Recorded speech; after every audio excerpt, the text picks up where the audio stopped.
ಮಹಾರಾಷ್ಟ್ರದಿಂದ ಮನೆಗೆ ತಲುಪಿದೆ.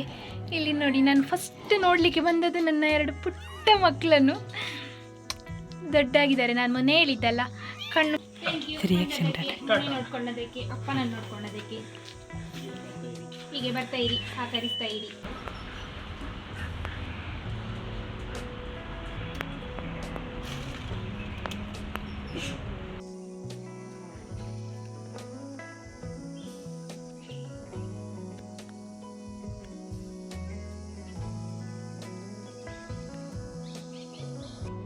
ನೋಡಿ, ಉಪ್ಪಿನಕಾಯಿಗೆ ನಾವು ಈ ಮೆಣಸನ್ನು ಬಳಸೋದು. ಹಾಗೆ ಇಲ್ಲಿ ಸಾಸಿವೆಯನ್ನು ಸಹ ಒಣಗಲಿಕ್ಕೆ ಹಾಕಿದ್ದೇನೆ. ಇದನ್ನಿನ್ನು ಗ್ರೈಂಡ್ ಮಾಡಲಿಕ್ಕೆ ಉಂಟು.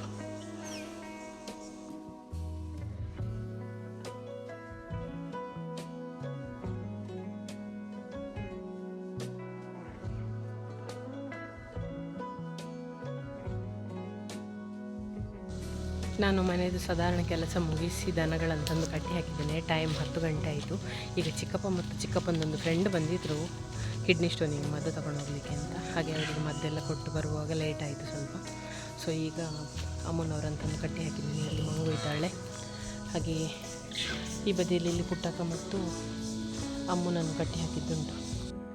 ಫಾರ್ ದ ಫಸ್ಟ್ ಟೈಮ್ ಇವತ್ತು ಇವಳನ್ನು ತಂದು ಕಟ್ಟಿ ಹಾಕಿದ್ದು. ಮನೆ ಹತ್ತಿರದಲ್ಲೇ ಉಂಟು. ಸೊ ಮನೆಯಲ್ಲಿದ್ದರೆ ಬೊಬ್ಬೆ ಹೊಡಿತಾಳಲ್ಲ, ಅದಕ್ಕೆ ಕಾಡಲ್ಲಿ ತಂದು ಕಟ್ಟಿದ್ದಾರೆ ಅಪ್ಪ. ತೊಬ್ಬ ತೆಯ್ಯಶಮ್ಮ.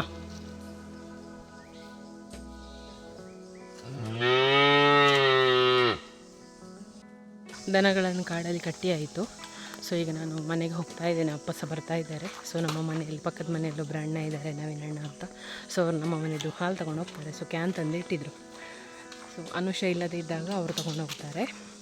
ಇನ್ ಕೇಸ್ ಅವರಿಗೇನಾದರೂ ಇಲ್ಲ ಜ್ವರ ಏನಾದರೂ ಉಂಟು, ಹೋಗ್ಲಿಕ್ಕೆ ಆಗೋದಿಲ್ಲ, ದೂರ ಹೋಗ್ಲಿಕ್ಕೆ ಉಂಟು ಅಂಥ ಸಂದರ್ಭದಲ್ಲಿ ಅವರ ಮನೆ ಮಿಲ್ಕನ್ನು ಅನುಷ ತೊಗೊಂಡು ಹೋಗ್ತಾಳೆ. ಹಾಗೆ ಮಿಲ್ಕ್ ಕ್ಯಾನ್ ತೊಗೊಂಡೀಗ ನಾನು ಮನೆಗೆ ಹೋಗ್ತಾ ಇದ್ದೇನೆ.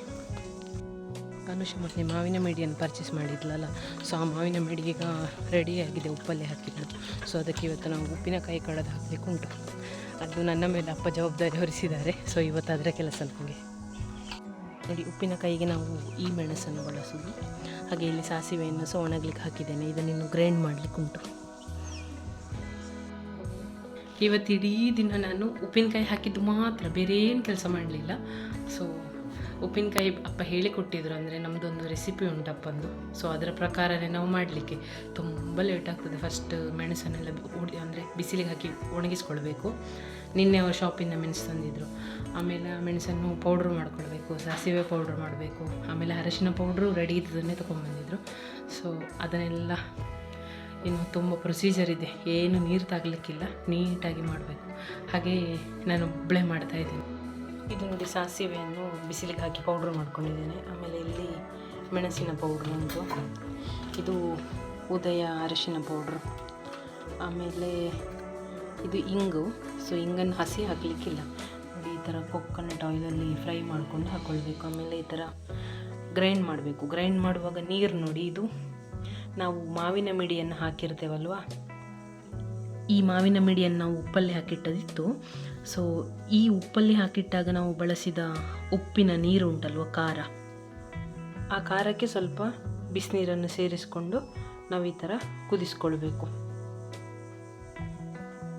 ಕುದಿಸಿ ಆರಿಸಿದ ನೀರು ಈ ಥರ ಕೋಲ್ಡ್ ಆಗಿರ್ತದೆ. ಅಂದರೆ ಫುಲ್ ಕೋಲ್ಡ್ ಆದಮೇಲೆ ನಾವು ಇದನ್ನು ಗ್ರೈಂಡ್ ಮಾಡಲಿಕ್ಕೆ, ಅದಕ್ಕೂ ಮುಂಚೆ ಗ್ರೈಂಡ್ ಮಾಡಲಿಕ್ಕಿಲ್ಲ. ಸೊ ಇಲ್ಲಿ ನಂದು ಉಪ್ಪಿನಕಾಯಿದು ಪ್ರೊಸೀಜರ್ ನಡೀತಾ ಉಂಟು ಇವತ್ತು. ಉಪ್ಪಿನಕಾಯಿ ಹಾಕಲಿಕ್ಕಿರುವ ಮಾವಿನಕಾಯಿಯನ್ನು ಇಲ್ಲಿ ನಾನು ಒಣಗಲಿಕ್ಕೆ ಹಾಕಿದ್ದೇನೆ. ಅಂದರೆ ಇದರಲ್ಲಿ ಸ್ವಲ್ಪ ಪಸೆ ಹೋಗಬೇಕು, ಹಾಗಾಗಿ ಇಲ್ಲಿ ಒಣಗಲಿಕ್ಕೆ ಹಾಕಿದ್ದುಂಟು. ಆಮೇಲೆ ಇದರಲ್ಲಿ ಕೆಲವು ಕಪ್ಪು ಉಂಟು, ಕೆಲವು ನಿಮಗೆ ಕಾಣ್ಬೋದು ನೋಡಿ, ಇದು ಹಸಿರು ಉಂಟು. ಸೇಮ್ ಹಾಗೆ ಇಲ್ಲಿ ತೆಗೆದಿಟ್ಟದ್ದು ಸ್ವಲ್ಪ ಬ್ಲ್ಯಾಕ್ ಉಂಟು. ಸೊ ಇದು ಸ್ವಲ್ಪ ಟೈಮ್ ಬಾಳಿಕೆ ಬರ್ತದೆ, ಇದು ಹಾಗೆ ಬಾಳಿಕೆ ಬರುವುದಿಲ್ಲ. ಹಾಗಾಗಿ ನಮಗೆ 4-5 ವರ್ಷಕ್ಕೆ ಉಪ್ಪಿನಕಾಯಿ ಬೇಕು ಅಂತಾದರೆ ನಾವು ಈ ಥರದನ್ನು ಚಂದ ಮಾಡಿ ಒಳ್ಳೆಯದಾಗಿ ತೆಗೆದಿಡಬೇಕಾಗ್ತದೆ. ಹಾಗೆ ನಾನೀಗ ಉಪ್ಪಿನಕಾಯಿ ಹಾಕುವಾಗ ಇದನ್ನೊಂದು ಶೇರ್ ಮಾಡುವ ಅಂತ ಅನಿಸಿತು. ನಮ್ಮದಲ್ಲಿ ಉಪ್ಪಿನಕಾಯಿ ಮಿಕ್ಸ್ ಮಾಡಿ ಆಯಿತು. ಕಪ್ಪದ ಮಿಡಿಯನ್ನು ನಾನಿಲ್ಲಿ ಕಟ್ ಮಾಡಿ ರೆಡಿ ಮಾಡಿದ್ದೇನೆ. ಉಳಿದದನ್ನು ಹಾಗೆ ಬೇರೆ ಡಬ್ಬದಲ್ಲಿ ಹಾಕಿ ರೆಡಿ ಮಾಡಿಟ್ಟಾಯಿತು. ಕಿತ್ತಲೆ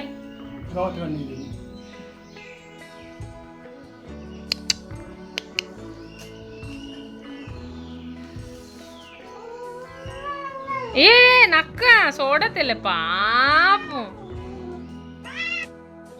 ನಾನು ನಿಮಗೆ ಇವತ್ತು ಬೆಳಿಗ್ಗೆ ಹೇಳಿದ್ದೆ ಉಪ್ಪಿನಕಾಯಿ ಹಾಕ್ಲಿಕ್ಕೆ ಉಂಟು ಅಂತ. ಸೊ ಪ್ರೊಸೆಸನ್ನೆಲ್ಲ ನಿಮಗೆ ತೋರಿಸಿದ್ದೇನಲ್ಲ, ಅದೆಲ್ಲ ಹಾಕಿ ಆಯಿತು. ಹಾಕಿ ಪಾತ್ರೆ ತೊಳಿಲಿಕ್ಕೆ ತುಂಬ ಕೆಲಸ ಅದರದ್ದು, ಅದೆಲ್ಲ ಕೆಲಸ ಮುಗಿಸಿಟ್ಟು ಈಗ ನಾನು ಹುಲ್ಲಿಗೆ ಬಂದಿದ್ದೇನೆ. ಅದಕ್ಕೂ ಮುಂಚೆ ಸ್ವಲ್ಪ ಮನೆ ಹತ್ತಿರದಲ್ಲಿ ಒಂದು ರಂಬುಟಾನಿದ ಗಿಡ ಇತ್ತು. ಸೊ ನಾನು ಅದನ್ನು ಕದ್ರಿ ನರ್ಸರಿಯಿಂದ ತಂದಿದ್ದೆ. ಸೊ ಅದು ಒಳ್ಳೆಯ ರಂಬುಟಾನ್ ಗಿಡ. ನಾವು ತುಂಬ ಸಣ್ಣ ಪ್ರಾಯದಿಂದಲೇ ರಂಬುಟಾನ್ ಗಿಡ ನೆಟ್ಟು ಮಾಡ್ತಾ ಇದ್ದೇವೆ, ಬೀಜ ಹಾಕಿ ಮಾಡೋದು, ಆದರೆ ಅದರಲ್ಲಿ ಆಗೋದಿಲ್ಲ. ಹಾಗೆ 2 ಮರಗಳನ್ನು ಕಡ್ದೆಲ್ಲ ಆಯಿತು. ಸೊ ಹಾಗೆ ಈಗ ಆ ಗಿಡವನ್ನು ಕ್ಲೀನ್ ಮಾಡಿ ಬಂದಿದ್ದೇನೆ. ಅಲಸಂಡೆ ಉಂಟು ತುಂಬ, ಸ್ವಲ್ಪ ತೆಗಿಬೇಕು ಇವತ್ತು ರಾತ್ರಿ ಪದಾರ್ಥ ಮಾಡಲಿಕ್ಕೆ. ಆಮೇಲೆ ಇಲ್ಲಿ ಬೆಂಡೆಕಾಯಿ ಎಲ್ಲ ಉಂಟು ನೋಡಿ, ಹುಲ್ಲಿನ ಮಧ್ಯದಲ್ಲಿ ಕವರಾಗಿ ಹೋಗಿದೆ. ಸೊ ಇದನ್ನೆಲ್ಲ ಸ್ವಲ್ಪ ಬಿಡಿಸಬೇಕೀಗ. ಹಾಗೆ ದನಗಳಿಗೆ ಹುಲ್ಲಾದಾಗೂ ಆಗ್ತದಲ್ಲ. ಇದು ನಾನು ನನ್ನ ಮನೆಯಲ್ಲಿ ಪ್ಲಾಸ್ಟಿಕ್ಕಿಗೆ ಹಾಕಿ ಅನುಷನಿಗೆ ತಂದು ಕೊಟ್ಟಂಥ ಬಸಳೆ. ಸೊ ಅವಳು ನೆಟ್ಟಿದ್ಲಲ್ಲ, ಅವಳು ನೆಟ್ಟರೆ ಆಗೋದಿಲ್ಲ ಹೇಳ್ತಾ ಇದ್ವಿ ನಾವು ಮುಂಚೆ. ಸೊ ಅವಳು ನೆಟ್ಟಲ್ಲಿ ಚೆಂದ ಬಂದಿದೆ. ಅದಕ್ಕೆ ನಾನು ಮಡಲೆಲ್ಲ ಹಾಕಿ ವ್ಯವಸ್ಥೆ ಮಾಡಿ ಕೊಟ್ಟಿದ್ದೇನೆ. ಇದು ನನ್ನ ಅಪ್ಪನ ಮನೆಯಲ್ಲಿರುವಂತಹ ತೊಂಡೆಕಾಯಿ ಚಪ್ಪರ. ಸೊ ಮಂಗಳೂರಲ್ಲಿ ಸಹ ಉಂಟು. ಸೊ ಇಲ್ಲಿ ಕೂಡ ಉಂಟು ನೋಡಿ. ಇಲ್ಲಿ ನಮ್ಮ ಮನೆಯಲ್ಲಿ ನಾವು ಅದ್ದು ತೆಗೆದು ಪಲ್ಯ ಮಾಡ್ತೇವೆ ಅಥವಾ ಪದಾರ್ಥ ಮಾಡಿ ತಿಂತೇವೆ. ಇಲ್ಲಿ ಏನು ವಿಶೇಷ ಅಂದರೆ ತುಂಬ ಆಗ್ತದೆ, ತಿನ್ನಲಿಕ್ಕೆ ಜನ ಇಲ್ಲ, ಅಂಗಡಿಯಲ್ಲಿ ತಗೊಳ್ಳೋದಿಲ್ಲ. ಹಾಗಾಗಿ ಈ ಥರ ಹಣ್ಣಾಗ್ತದೆ. ಸೊ ಹಣ್ಣದ್ದನ್ನು ನೀವು ತಿಂದಿದ್ದೀರಾ ಅಂತ ಗೊತ್ತಿಲ್ಲ, ಬಟ್ ನಾನು ಮಾತ್ರ ತಿಂತೇನೆ ನೋಡಿ. ಹೀಗೆ ಇರ್ತದೆ, ತುಂಬಾ ಚೆಂದ ಆಗ್ತದೆ ತಿನ್ನಲಿಕ್ಕೆ, ಸಿಹಿ ಇರ್ತದೆ.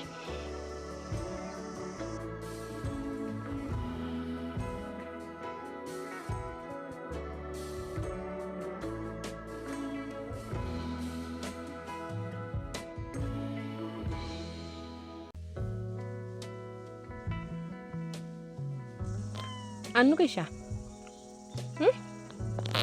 ಅನ್ನು ಮುರ್ರ ಮುರ್ರ ಮುರ್ರ ಡಿಂಕಿ ಟಿಂಕಿ ಚಿಂಕಿ ಮಿಂಕಿ माझे तुझे नाव कोणतं नाही रे, कोण सांग बघे फस्ट.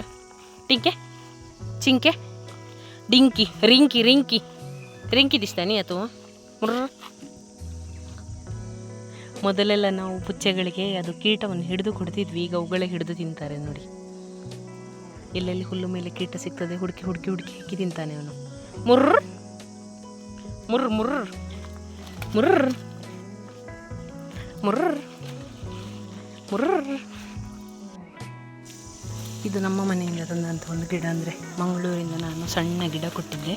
ಸೊ ಅದಿಷ್ಟು ದೊಡ್ಡದಾಗಿದೆ ಈಗ. ಹಾಗೆ ಇಲ್ಲೊಂದು ನಂದಿ ಬಟ್ಟಲು ಹೂವಿದ ಗಿಡ ಇತ್ತು, ನಾನು ಆಗ ನಿಮಗೆ ಹೇಳಿದೆ ಅಲ್ಲ. ರಂಬುಟಾನಿದ ಗಿಡ ಅಲ್ಲಿ ಉಂಟು ಕೆಳಗೆ, ಇಲ್ಲಿ ಕಾಣ್ತದಲ್ಲ ಇದು. ಇದರ ನೆರಳಿಗೆ ಅದಕ್ಕೆ ಏನು ಬೆಳವಣಿಗೆ ಆಗ್ತಾ ಇರಲಿಲ್ಲ, ಹಾಗಾಗಿ ಇದನ್ನು ಕಟ್ ಮಾಡಿದ್ದು ಇವತ್ತು. ಅನ್ನಿ 4 ಬೈಲಿಕ್ಕೆ ಉಂಟು ನನಗೆ, ಅದ್ರ ಇಡ್ಸೋಕೆ. ಅದು ಗಿಡ ಬೇಗ ದೊಡ್ಡದಾಗಲಿ ಅಂತ. ಎಷ್ಟೋ ವರ್ಷದ ಮುಂಚೆ ನಾನು ಡಿಗ್ರಿ PU ಹೋಗುವ ಟೈಮಿಗೆ ಇಲ್ಲೊಂದು ನಾನು ರಾಮಫಲದ ಪ್ಲ್ಯಾಂಟ್ ನೆಟ್ಟಿದ್ದೆ ತುದಿಯಲ್ಲಿ. ಸೊ ಇದು ಸಹ ನಾನೇ ನೆಟ್ಟ ಗಿಡ. ಇದಕ್ಕಿಂತ ಆ ಕಡೆ ಎಲ್ಲ ಒಂದುಂಟು ನೋಡಿ, ಅದು ನಾನೇ ನೆಟ್ಟದ್ದು. ಆಮೇಲೆ ಇಲ್ಲೊಂದು ಮಾವಿನ ಗಿಡ ಉಂಟು ನೋಡಿ. ಈ ಮಾವಿನ ಗಿಡವನ್ನು ಸಹ ಬೀಜ ಹಾಕಿ ರತ್ನಗಿರಿ ಆಪೂಸ್ ಮಾವಿದ ಇದು ಗಿಡ ಆಗ್ತದಾಗಲೂ ಗೊತ್ತಿಲ್ಲ, ಒಂದು ಕಾಲದಲ್ಲೇ ಆಗ್ಬೋದು. ಹಾಗೆ ಇಲ್ಲಿ ನೆಟ್ಟು ಬಿಟ್ಟದ್ದು, ಇದು ನಮ್ಮದು ಜಾಗದ ಕಾರ್ನರಲ್ಲಿರೋ ಒಂದು ಪ್ಲ್ಯಾಂಟ್. ಇಲ್ಲಿ ನೋಡಿ, ನಾನು ನಿಮ್ಮನ್ನು ಇದನ್ನು ತೋರಿಸ್ಲಿಕ್ಕೆ ಕರ್ಕೊಂಡು ಬಂದದ್ದು. ಇದು ನಾನೇ ನೆಟ್ಟ ಗಿಡ. ಈ ಗಿಡದಲ್ಲಿ ಹಣ್ಣಾಗಿದೆ. ಒಂದು ಕಾಲದಲ್ಲಿ ಪುಟ್ಟ ಗಿಡ ಇತ್ತು, ನೋಡಲಿಕ್ಕೆ ಈಗ ತುಂಬ ಖುಷಿ ಆಗ್ತದೆ. ನಾನು ಎಕ್ಸ್ಪೆಕ್ಟ್ ಮಾಡಿರಲಿಲ್ಲ ನಾನು ಬರುವಾಗ ಹಣ್ಣಾಗಿರ್ಬೋದು ಅಂತ. ನೋಡಿ ಅಲ್ಲೊಂದು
ನಮ್ಮ ಮನೆಯಿಂದ ಹೊರಗಡೆ ಒಂದು ಹಲಸಿನ ಮರ ಉಂಟು ಹೇಳಿದ್ದೆ ಅಲ್ಲ ನಾನು ಲಾಸ್ಟ್ ಟೈಮ್ ಬಂದಿದ್ದಾಗ.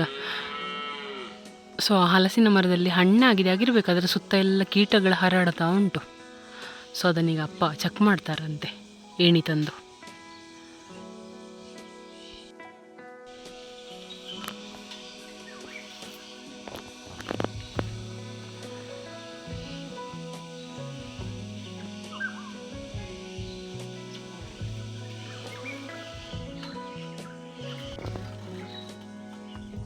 ಓಯ್ ತದೆ ಕೇಂಬ್ರಿಗೆ ಹಾಕ್ತದ ಊರು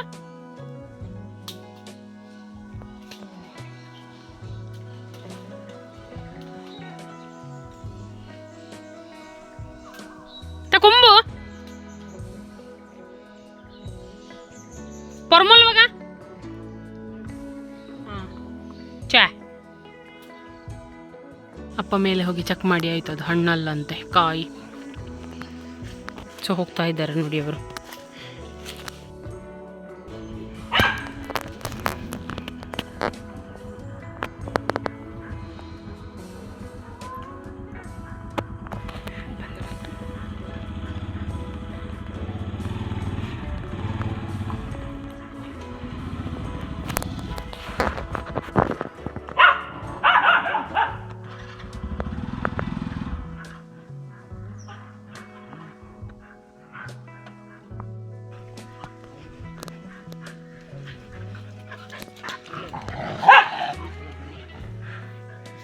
ಅವಳು ನೋಡ, ಅವಳು ನಿನ್ನೆ ತೋಟದ ಕಾಡಲ್ಲಿ ಕಟ್ಟಿದ್ದು.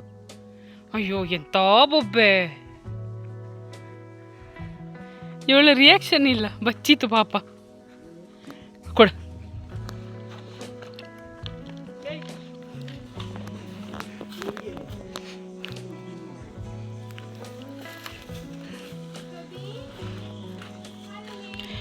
ನಿನ್ನೆಲ್ಲ ಮೊನ್ನೆ ಸಂಜೆ ಕದ್ದು ಹಾಲು ಕುಡ್ದದ್ದು ಫುಲ್.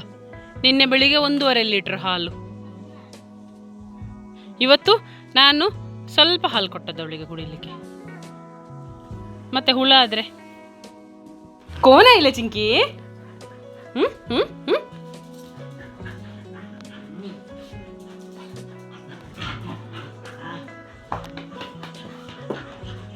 ಕೂಲ, ನಂಜಿ ಕೂಲ. ಅವನಿಗೆ ಸ್ವಲ್ಪ ಜಲಸ್ ಜಾಸ್ತಿ.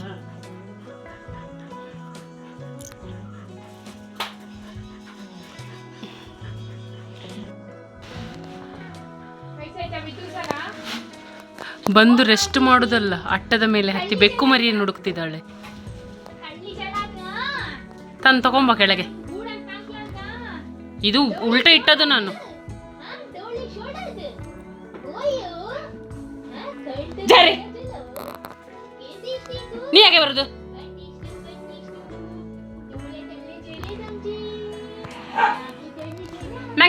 ನಾನು ಮಹಾರಾಷ್ಟ್ರದಿಂದ ಮನೆಗೆ ತಲುಪಿದೆ.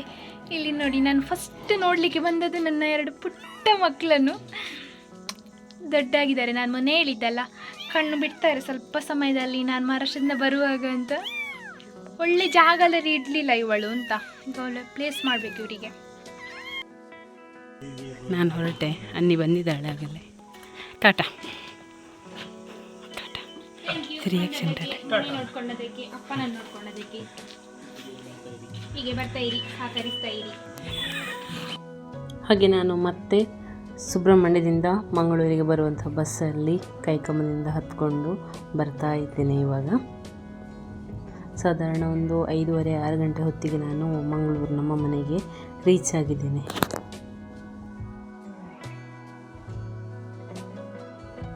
ನಾನು ನಿಮಗೆ ಮೊನ್ನೆ ತೋರಿಸಿದೆ ನಮ್ಮ ಮನೆಯಲ್ಲಿ ಒಂದು ಲಕ್ಷ್ಮಣ ಫಲ ಉಂಟು ಅಂತ. ಸೊ ಅದೀಗ ಹಣ್ಣಾಗಿದೆ ಫುಲ್ ನೋಡಿ. ಹೀಗೆ ಪ್ರೆಸ್ ಮಾಡಿದರೆ ಪಿಚುಕಾಗ್ತಾ ಉಂಟು. ಇದನ್ನು ತೆಗಿಬೇಕು, ತೆಗೆದು ಹೇಗೆ ಉಂಟು ಅಂತ ಹೇಳ್ತೇನೆ ನಾನು ಟೇಸ್ಟ್ ನಿಮಗೆ.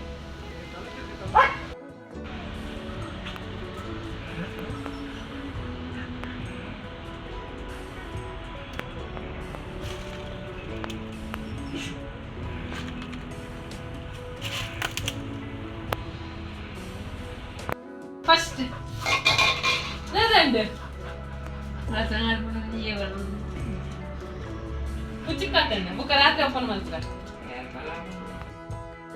ಇಷ್ಟು ದೊಡ್ಡ ಇದ್ದ ಹಣ್ಣಾಗಿದ್ದಂಥ ಲಕ್ಷ್ಮಣ ಫಲವನ್ನು ನಾನು ಕಟ್ ಮಾಡಿದ್ದೇನೆ ನೋಡಿ.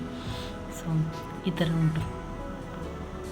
ಟೇಸ್ಟ್ ಹೇಗುಂಟು ತಿನ್ನಲಿಲ್ಲ, ಹುಳಿ ಟೇಸ್ಟ್ ಇರ್ಬೋದು ಅಂತ.